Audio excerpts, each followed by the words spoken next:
Hello বন্ধুরা, এখন যে শীত চলে আসছে আমরা কিন্তু ঠিক বুঝে ফেলেছি। কারণ এই যে শীতের কাপড় চাদর গায়ে দিছি, কাজে যাওয়ার জন্য তৈরি হচ্ছে, কিন্তু এত পরিমাণে বাতাস আর শীত লাগছে, এখন তো কাজে যেতে ইচ্ছা করছে না। আপনারা সবাই কেমন আছেন? শীতের মৌসুম, যখনই শীত লাগবে বা বাইরের বাইরে যাবেন, শীতের পোশাক কাপড় চোপড় নিয়েই যাবেন।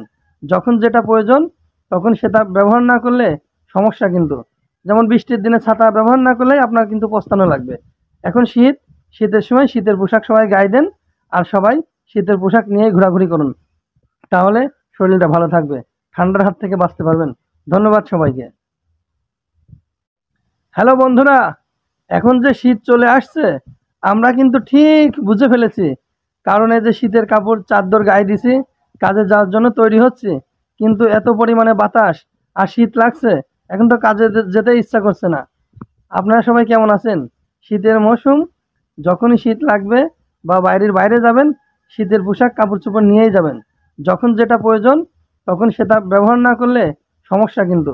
যেমন বৃষ্টির দিনে ছাতা ব্যবহার না করলেই আপনার কিন্তু পস্তানো লাগবে। এখন শীত, শীতের সময় শীতের পোশাক সবাই গায়ে দেন, আর সবাই শীতের পোশাক নিয়েই ঘোরাঘুরি করুন। তাহলে শরীরটা ভালো থাকবে, ঠান্ডার হাত থেকে বাঁচতে পারবেন। ধন্যবাদ সবাইকে।